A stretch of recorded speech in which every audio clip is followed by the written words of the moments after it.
Hello, Facebook. This is Tommy Valentine from Historic Athens. Thank you so much for tuning in to today's episode of This Moment in History, COVID-19 in Athens, Georgia. Today is episode 46 of a planned 55 episodes that we're conducting to help document and explore this unique, often difficult moment in Athens and world history. We want to get started on a few things before we welcome our guest. First of all, this is not just a program where you can watch. This is also a place to participate. We want your questions, comments, and words of feedback. So if you have any thoughts that you'd like to share with today's guest, you can do so by commenting directly below this live video. By doing so, I can actually throw your words up on screen and it can become part of this historic document. That's especially important when you know what our goal is. As you can see, this is a part of programming by Historic Athens. We're a 52-year-old local nonprofit. We seek to celebrate and conserve community heritage here in Athens, Georgia. And today, that heritage includes oral history. So today's interview, along with the other 54, will be submitted to our local libraries and research institutions so that future generations can have a good sense of who our leaders were right now in 2020, what their lives were like, who we trusted, but also how this has impacted their work. So with that said, we hope that you are enjoying yourselves.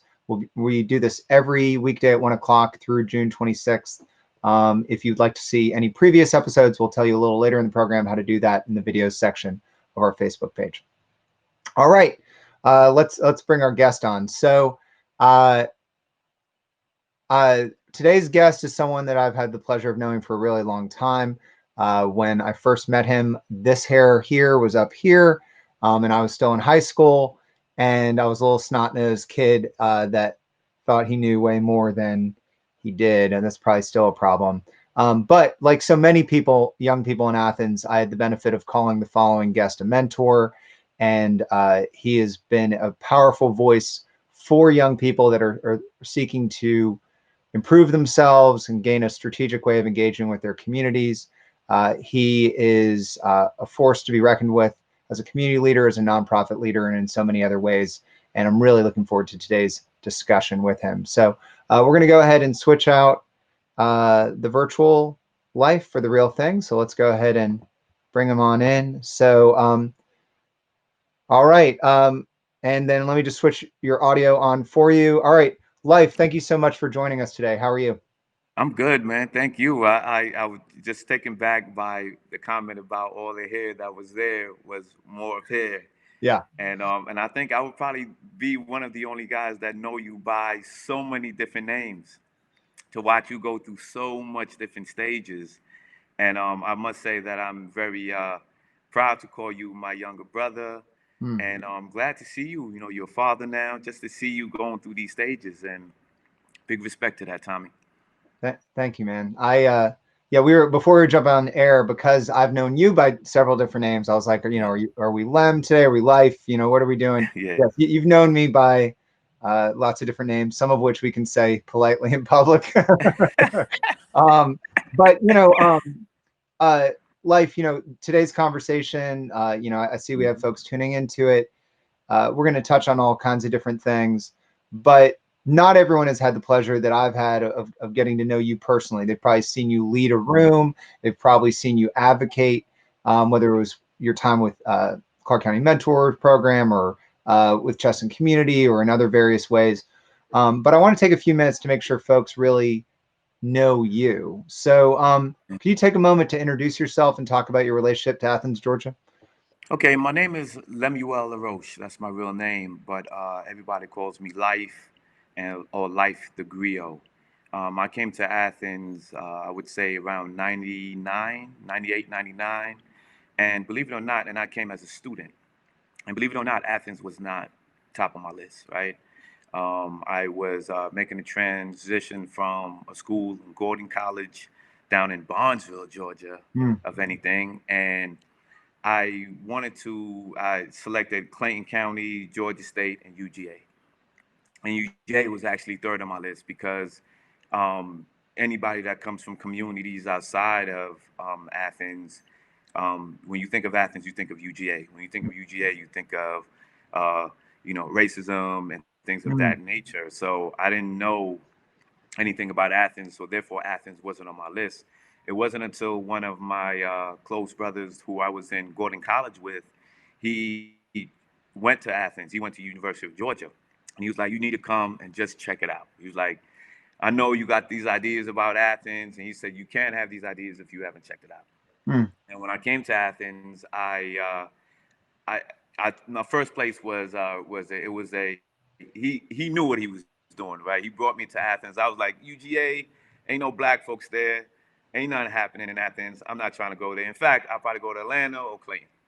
But he was sure to bring me when there was like a crossing happening. I think I don't know if it was the Alphas or the AKAs. Somebody was having a crossing, and these are black sororities or fraternities at the UGA campus. And when I got to the campus and I saw so many black faces, I was like, okay, I can do UGA. UGA that suddenly doesn't look too bad. I saw all the big buildings, and I thought about New York, and I was like, I can do UGA. Plus, I know my friend, he's here. I can do UGA.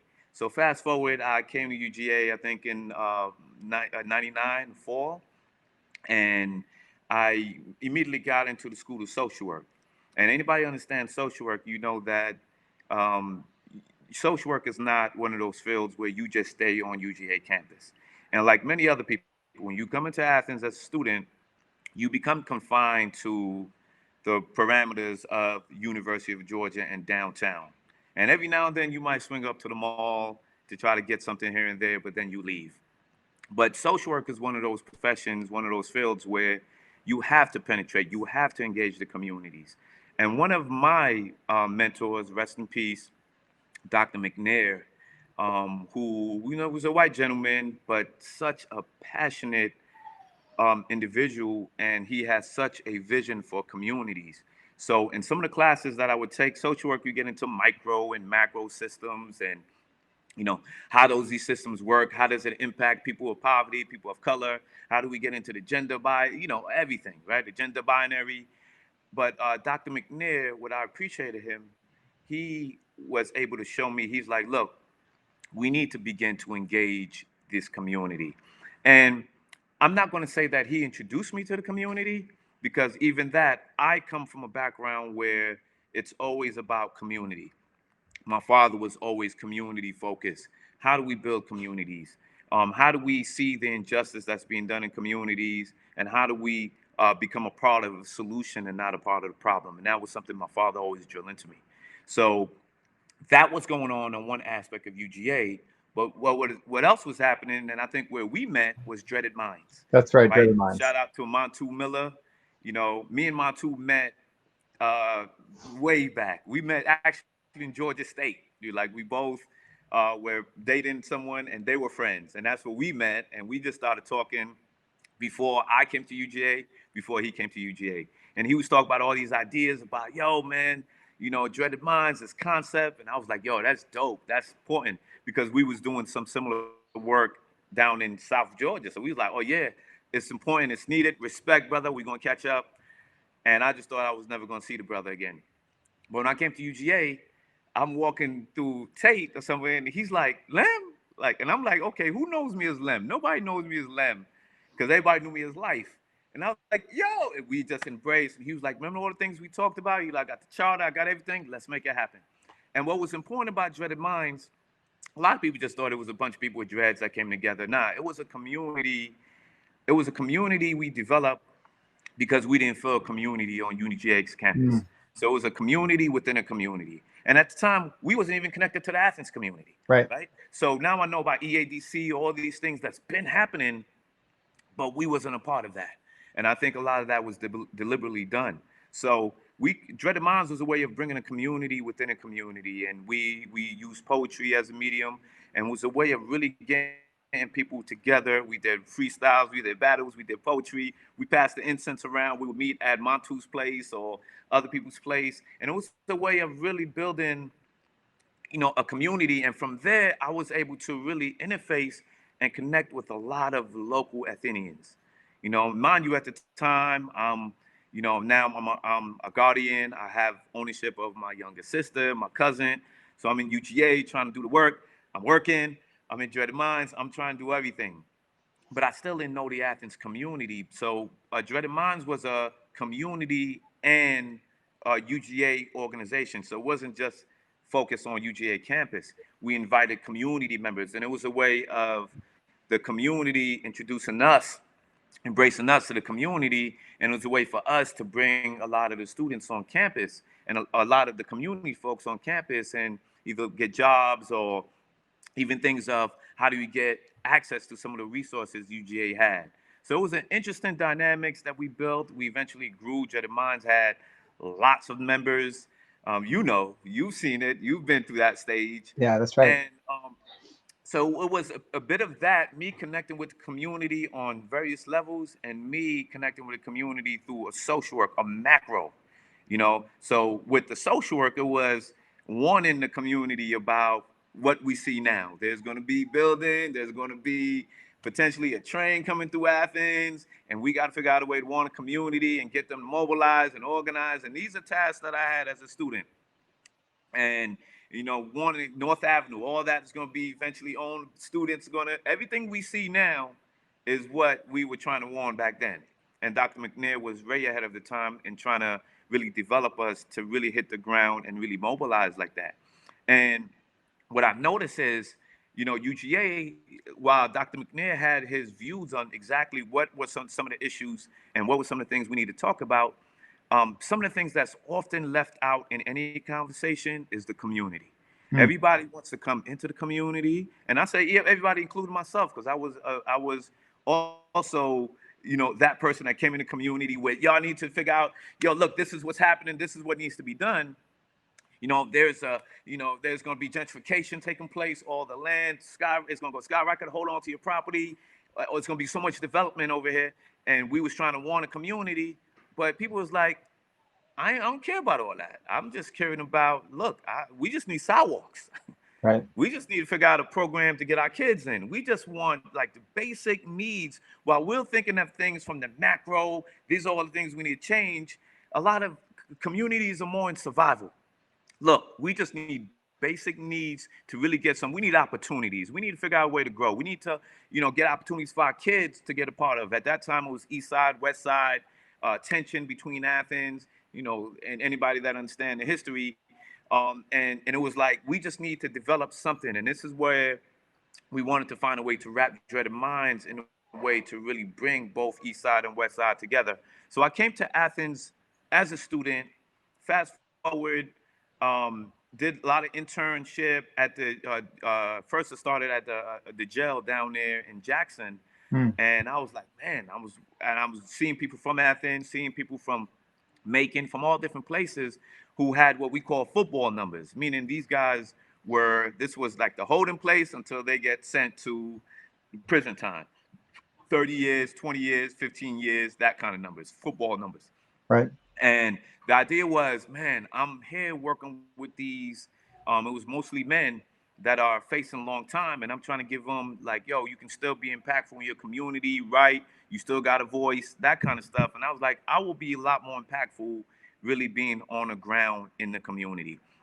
So my next internship was really at the Department of Juvenile Justice, and my focus there, like anything, it was this internship. So all the students at University of Georgia, they get in social work, they get to intern in different aspects, so we can become familiar with how these institutions are ran, and eventually we either become a part of those institutions or we develop whatever we need to do to counter or to add to it. And in the process, I met a lot of beautiful spirits. Shannon Fry, Brenda, a lot of Oscar, my man Marcel Mincy, Wendell Bird, all these like powerful, just local brothers and sisters, man, who were really about that work, who really cared about a lot of things that we see happening.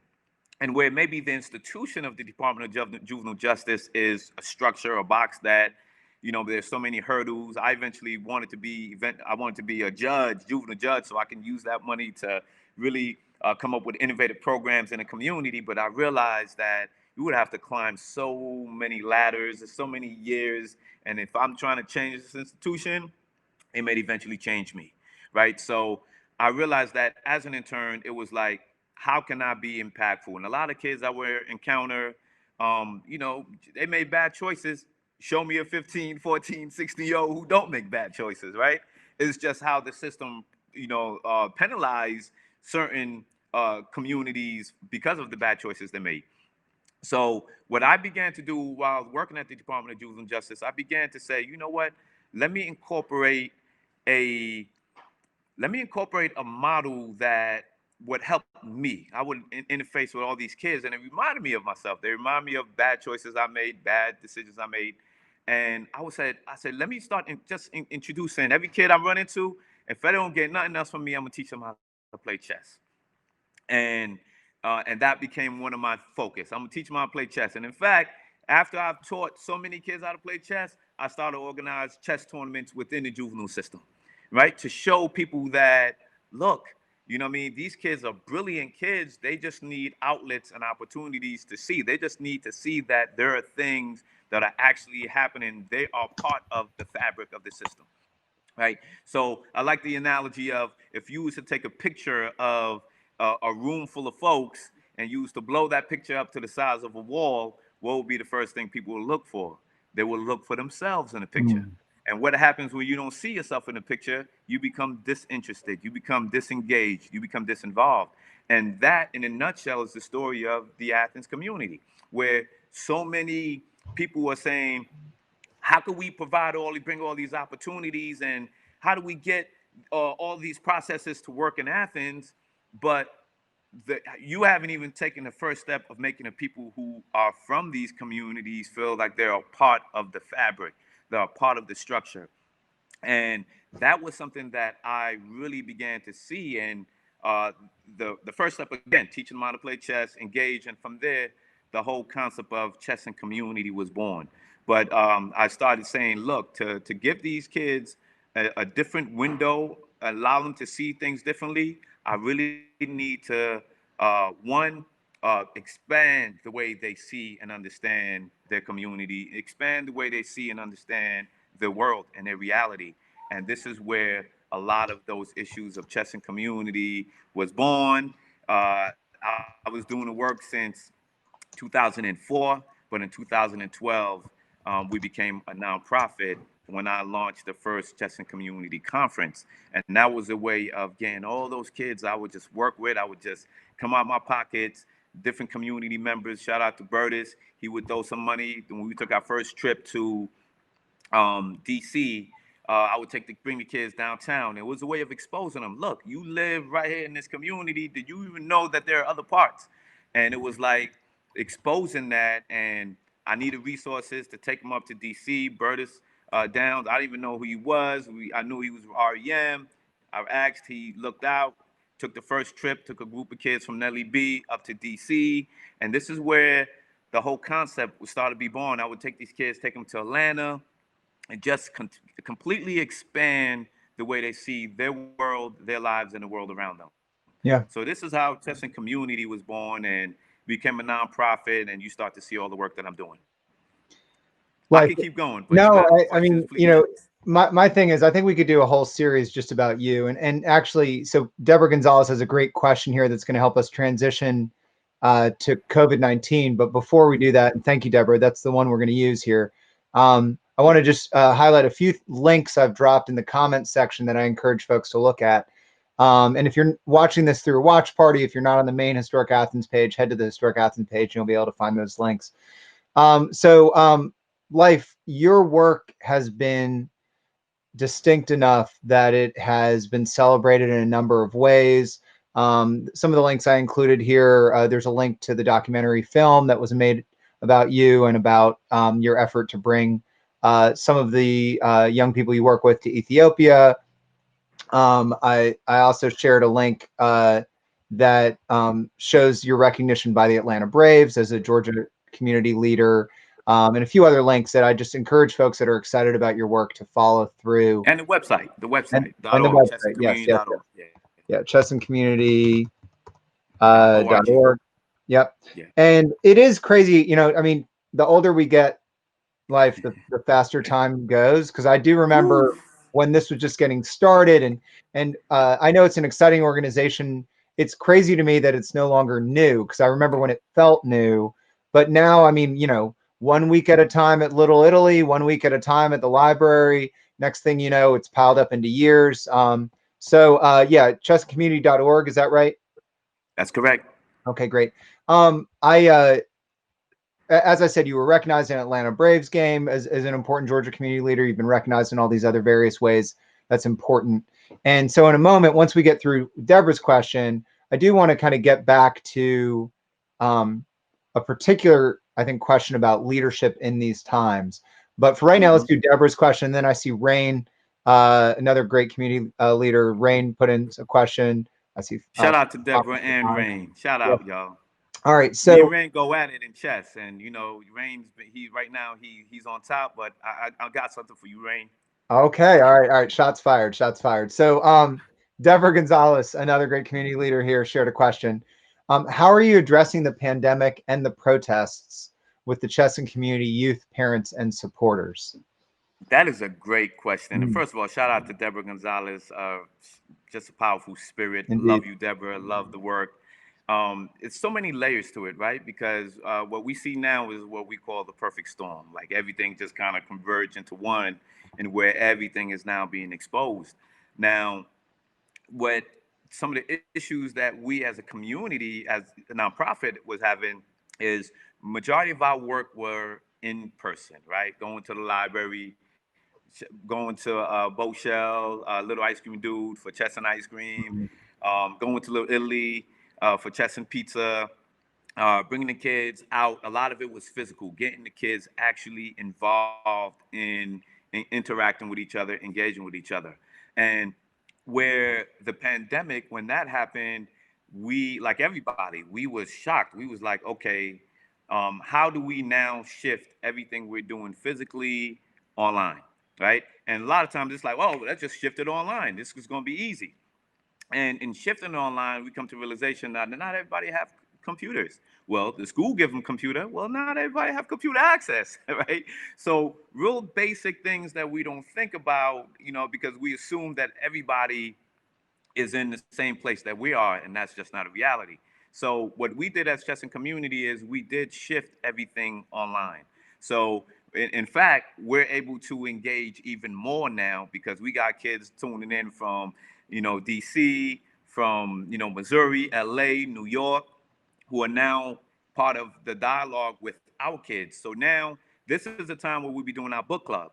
Like every summer, we do our Young Scholars Book Club, and where we would meet in person, take the UGA bus, go on somewhere on campus, go in one of these big classrooms so they can get more familiar with the space.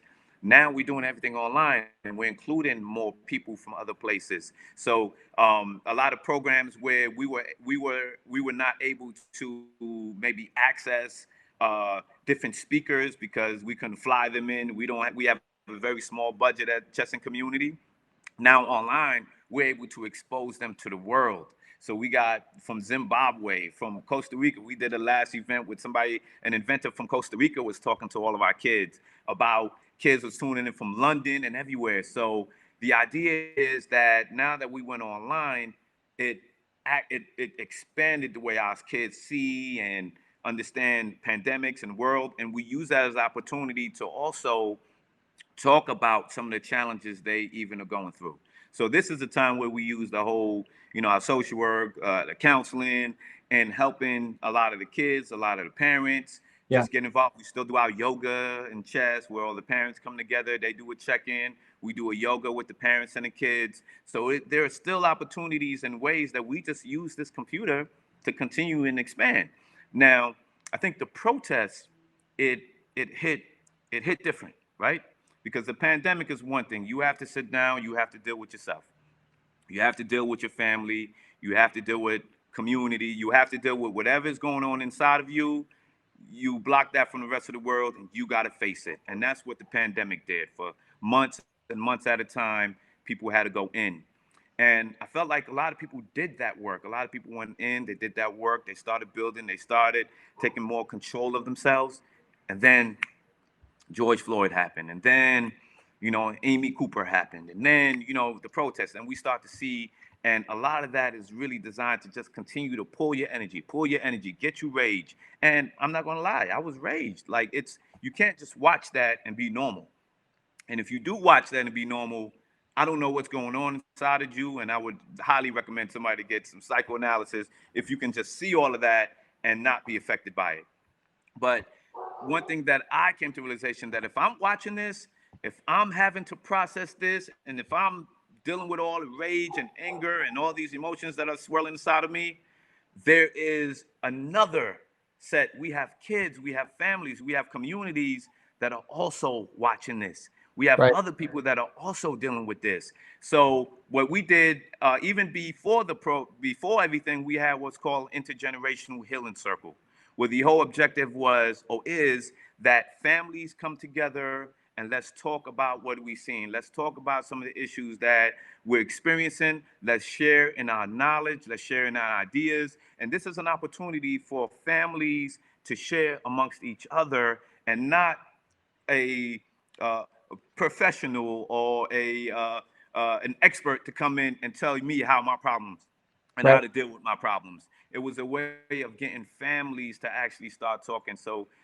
we use the platform as a way to do that. So with all the protests and the kids talk about, man, I see these killings, and and the parents, what should I talk to my kids about? How should we engage them? So it just become a conversation that everybody is really trying to process. And I realized that it was most important to try to process this collectively as a group, because individually I can try to process it, but as a group, the kids, the parents will give good advice. So we every with the pandemic and the protests, we shift everything online. Yeah. Now the question was, and one of the parents asked, uh, "Are you going to take the kids to the protest?" And I was like, and everything inside of me was like, "Yes, we need to. I need to take the kids to the protest. The kids need to go and experience that and see, because that's the activism in me. Yes, yes." But also, now that you're a nonprofit, now that you are now responsible for the safety of these kids if you take them outside. I encouraged the parents to go to the protest, but I was saying that was not something we could do under Chesson community, because I didn't want it to be a Yeah. situation where, the kids were dropped off and that we had to really, monitor them. And in case anything was to happen, I didn't want anything to fall on us, on myself. So I just explained that if you're going to go to the protest or anything, I would encourage the parents to take the kids themselves. So Um, we were able to shift everything online, but I yeah. think what happened with the pandemic, it allowed me to take a step back from chess and community and start thinking a lot more deeper on, look, we have a crisis that is in our what we call on our southern borders, on our eastern borders, right? 2 minutes from the University of Georgia, we got a community that has upwards of 54% poverty, mobility. There is no upward mobility. A lot of families just feel stuck. And a lot of them go from these, apartment complex housing to hotels. You know what I'm saying? Until they eventually find a way out of town. And it was like, we got a crisis that's brewing. And I realized that while Chesson community was a bit more stable, again, we don't have all the finance and things we need, but we at least had a process in place, and where the kids were checking in weekly, and we had all these different events for them. So that was secure. That I needed to really focus my energy more on the macro, and that was to really go and aid and assist East Athens Development Corporation. Shout out to Fred Smith, Yes. Yes. Diane Dunson, and everybody out there, because this is a nonprofit that sits right in the heart of East Athens, that don't have the resources, that don't have the capacity, that don't have what they need to actually sustain when we have a major crisis at our eastern wall. So the idea was, I need to really focus my energy on East Athens, and where I did a lot of work with Mr. Smith, Dr. Dunson, and just realize, how do we now put East Athens in a position where it can actually address a lot of the issues that was to come, and that is still to come. How are we addressing the poverty with all these people losing their jobs? Because if Athens have a cold, East Athens got the flu. You know what I'm saying? Like, it's going to be so much worse. So Right. how do we at least try to set up some boundaries there, where we can really assist this community, which is one of many communities, pockets of communities that sit outside of this bubble that we call Athens, where we have so much progressive issues going on here, but we still got communities that have been neglected. So I focused a lot of my energy in really working with East Athens Development Corporation during the pandemic to make sure that, you know, food, clothing, shelter, all the basic needs were met, the right conversations were being had, and that everybody was in a place and a position to at least be secure enough to survive this pandemic. And again, second wave, third wave, we don't know, but I saw that that was the biggest need. Yeah. So I know I went All right. around. My aunt used to say, you always have a tendency of going around your elbow just to get to your behind. And I know I did that, Miss Deborah, but thank you so much for that question. No, this is great. You know, for anyone who gets to spend much time with you, Life, I realized one of the other links I shared was your TED talk that you did in, I think, 2015. Anyone who knows you well knows how unusual it is to get to hear you talk this much, because usually you're such an active listener. I feel like every conversation I've ever had with you is like 10% you, 90% me, you know? So this is good. This is good. We're getting to see the real Life. So I want to just flash a couple things here. So who's the fake Life? I'm joking. I'm joking. Go ahead. I'm joking. So I want to flash a couple things on screen and then get to another section here. So Alex Sams, we always appreciate Alex tuning in. Alex just advocating for chess here. So when I coached soccer at Hillsman Middle School, I reached out to the chess coach who agreed to let us come in and learn about chess on rainy days. In both soccer and chess, players need to read ahead. Chess offers so much that relates to other actions. And Life, I know that that's going to hit home for you. I know you and I have talked about, I think it was the fact that there was a chess club when I was at Gaines Elementary that taught me to think strategically from a young age. I know that I'm not on your or Rain's level, but being able to do that is helpful. I see that we're getting questions here from folks who, I would love to help. Fatma said, I would love to help as well. Deborah responded, thank you, Life, to what you'd said earlier. But I think the next logical question, and Life, if it's okay, I'm going to show you this question. I'm going to quickly thank our annual sponsors, and then I'm going to come back and get your answer. But Rain's question, I think, is a really important one for anyone who's watching this right now, which is, how can local people get involved to be mentors to chess and community members? And I'll add to that, Life, to Rain's question. I'd love for you to also speak on just how folks can help you right now, because I know you mentioned the finance angle, and as someone who runs a nonprofit or works on staff at a nonprofit, same as you do, those finances part, I mean, it's tricky when you're not in a pandemic. So we can talk about that in 1 second. So when we come back, we're going to have Life talk about Rain's question. So just bear with us real quick. We're going to thank our annual sponsors. Very briefly, on screen here, you can see the names of our annual sponsors. We are a 52-year-old nonprofit, but I promise you, we still have to pay bills every month. They don't waive them. And so we really appreciate the folks that keep our lights on and our staff employed, even when there's not a pandemic. At times like these, we really realize the value of our members and our sponsors. If you'd like to become a member or sponsor, you can visit historicathens.com or contact me personally via Facebook, or my phone number is on my Facebook page. It's on the website. But membership begins at only $5 a month. And I promise you, it makes a big, big difference so that we can continue our more than 50-year-old mission of celebrating and conserving community heritage like today here in Athens, Georgia. If you'd like a quick and easy way to support us, you can also visit historicathens.com and pick up one of these locally designed and printed t-shirts celebrating Rock Springs Historic District, Boulevard Historic District, or buildings and architecture of Athens. Once this program is over, if you're hungry for more, you can visit the Facebook page for the Athens Welcome Center, where we're doing daily live videos that celebrate and educate about local history. I want to flash this up. Today's interview is one of 55 that we're having. If you see a name prior that you'd like to see more, go back to the videos archive on our Facebook page. We also have Manager Blaine Williams of Athens Clarke County on tomorrow, epidemiologist Dr. Kim Klinowski who's here at UGA and also one of our trustees later in the week. We have a student and leader from ULEAD, another great local organization, and Linda Davis wrapping up the week. So we really do appreciate the chance to have these conversations. One last plug before we bring on Life again. Tonight is the kickoff for our 51st annual Athens Preservation Awards.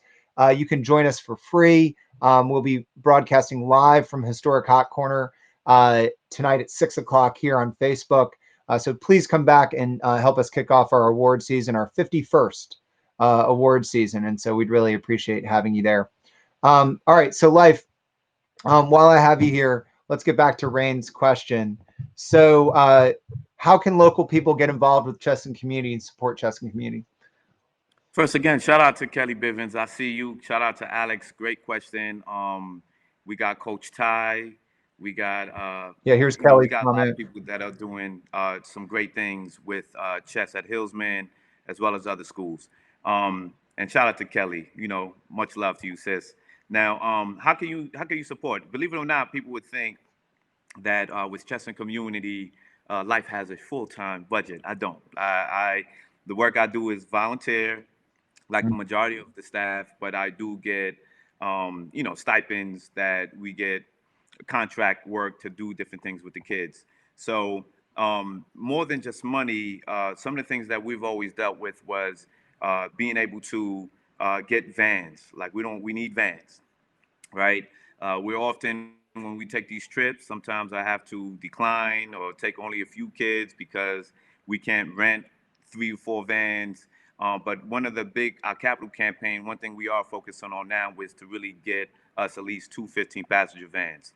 So those are ways that people can support who are able to do it. Of course, like Kelly said, monetary is always works that allows us to continue to expand, get materials, buy books, get computers for those kids who don't have it, and continue to just have things we can actually invite and pay different people to engage with our students.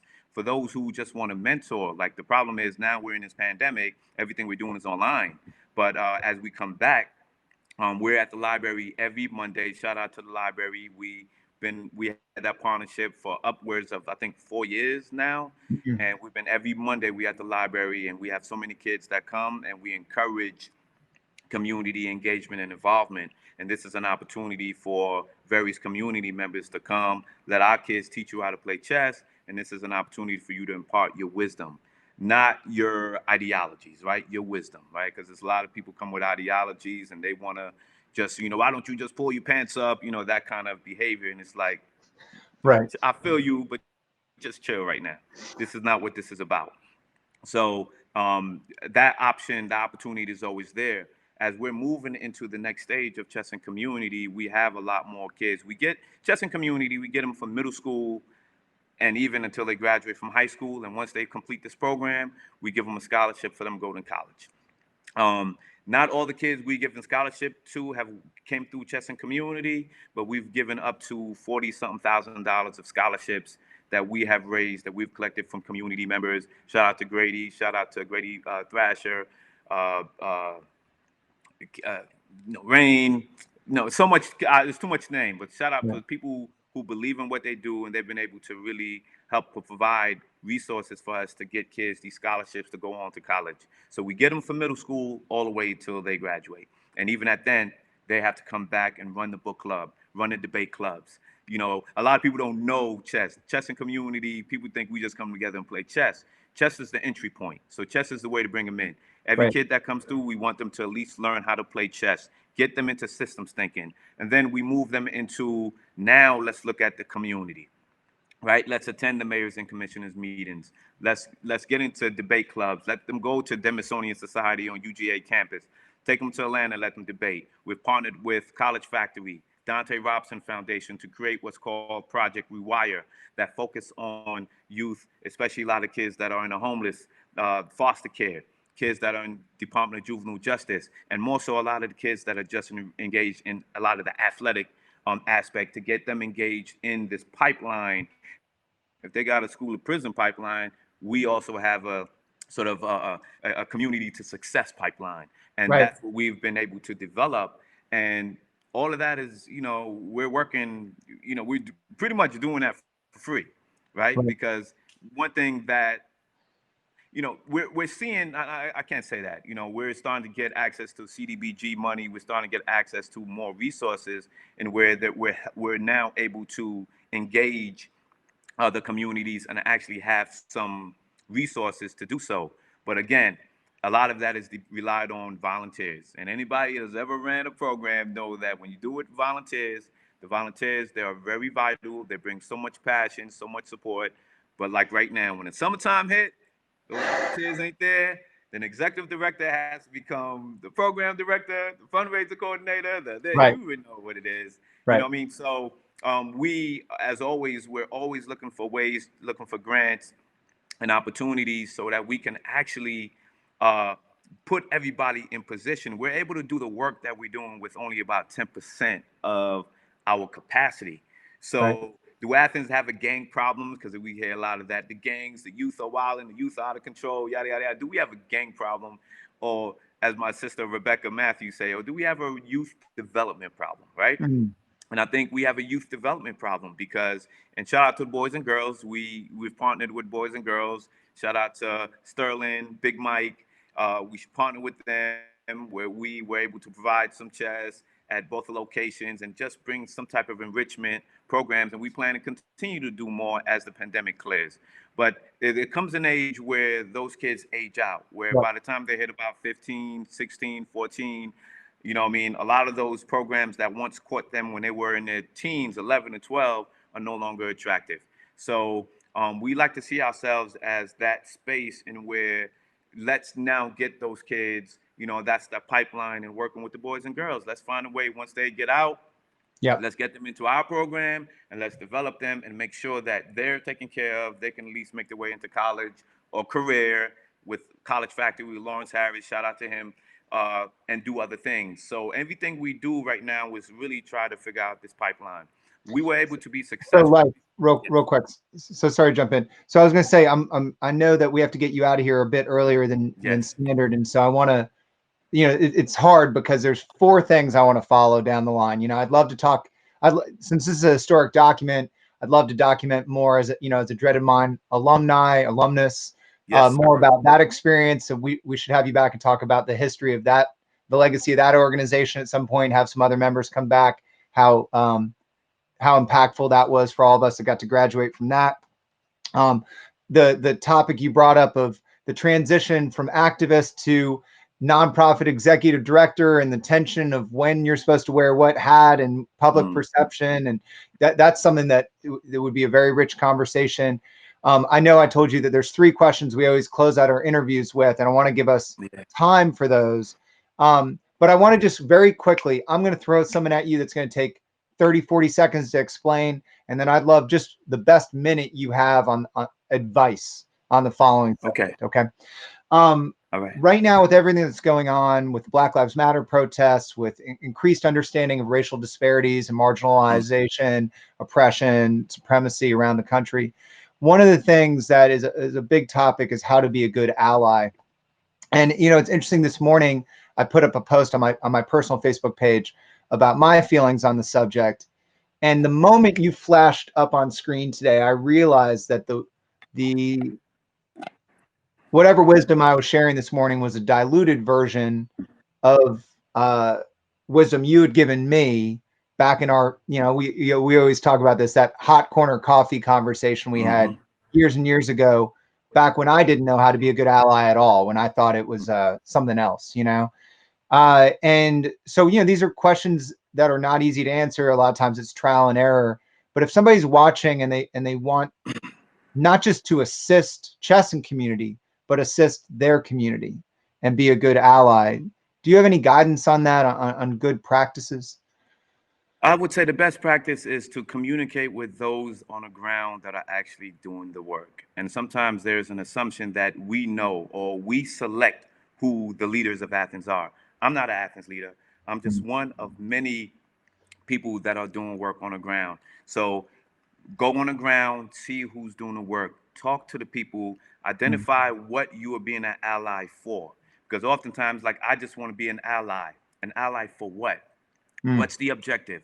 Where are you trying to go? Because the biggest work needs to be done at home. The problem Right. is not really within the Black community. As we can see, we have our social ills like every community, right? But the problem is our social ills are being projected as social norms. So people begin to believe that what's happening in our communities is a reflection of what and who we are. That's not true. What we starting to see the issues really is, are we having those conversations in your community, Mm. in your homes, right? How do you encourage your children to really be a lot more sensitive and how to deal with people that are really, historically going through pain and struggle? How do we deal? How do we actually develop these real conversations and not turn everything into a photo op or, Right. a laughing matter? As you can see, people are trolling with, with the knees on, with the George, Floyd, where people have their knees on his neck as to mock the situation. Right. And these are kids and they're laughing. And while they don't know any better, their parents that taught them, I'm not saying they taught them that. Social media teaches that.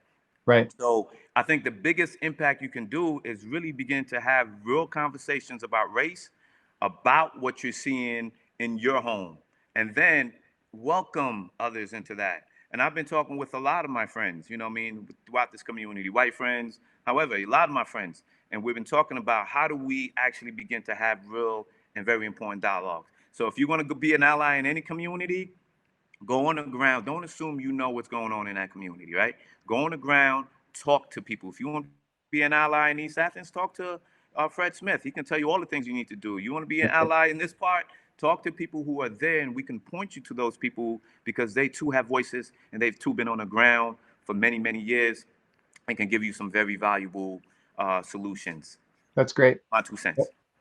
Powerful words. And yeah, we always love Fred Smith. Our informal motto these days around the office is still Fred Smith's statement, tell the whole story, so we're trying to tell the whole story. All right. I love it. So trying to wrap up with these 3 quick questions. We'll just go Okay. lightning fast here. The first question that we ask each of our guests is, if somehow all of this was over tomorrow, every Athens business was open again, and I know this is hard to imagine because I know everyone we talk to is busy, you're no exception, but somehow you had the day off tomorrow, and you could go anywhere you wanted in Athens, where would you go? Where do you miss right now? Man, I think I really miss what was a thing for me was that Big Dog on the River. I was able to just go on the river and take the kids there, and even go there sometimes and go kayaking and just kind of go into my zone. So big shout out to Big Dog on the River. That is definitely a spot I would definitely love to go. Absolutely. Life, second to last question here. Favorite historic spots and places around Athens. We're asking people to imagine, if somebody's watching this interview 50, 60 years from now, what are the historic places that you hope we continue to preserve so they can go out and enjoy them? East Athens. I think the East Athens community is solid. I love that. Big shout out to Broderick. He's starting to a lot more canvas to bring a lot more color. This is a community that's rich with history. Some people call it the Iron Triangle. Some people call it the Block. But that community definitely needs to be preserved. And if anything, we need to invest and enhance the opportunities. So East Athens is that community with so much history, and we cannot allow it to be erased. Absolutely. Last question here, flashing 50 years further than what I just told you, 100 years from now. If somebody's watching this interview 100 years from now, what would you want them to know about this moment in Athens history? That we tried. I mean, despite all that's going on, I think there are a lot of important conversations that's being had. People are actually trying. People are actually trying to have these important dialogues. A lot of people are really assessing themselves and reevaluating their point of view. But I'd like to know that we really, first, I'm trying. And from all the people that I know, we're really trying to put our hands around this poverty issue and develop this pathway to upward mobility in our city. So this is a conversation that's being had, and we hope by then Athens become a beacon and a model for the rest of the world to see. Because it's one thing to talk about it, and it's another thing to actually be about it. So I would say at this point we're really trying. So we're trying. We're not just watching it happen and we're staying quiet. We actually are trying. Well, we are trying. All right. Life, it's such a pleasure to talk to you. Everyone who's tuning in, feel free to head over to the Welcome Center Facebook page at 2, back here at 6 for the awards announcement. And we'll be back here tomorrow at 1 o'clock with Blaine Williams, manager of Athens Clarke County. Life, my friend, it's always good to talk to you, man. Thank you for your mentorship and for your leadership in this community. We appreciate you. Thank you. Have a good one, Mike. Have a good Thanks. one. I said Mike, Tommy. Have a good one. That's okay. I used to use a mic, right? All Talk to right. you later. All Yeah. right. All right. Thanks a lot. Bye.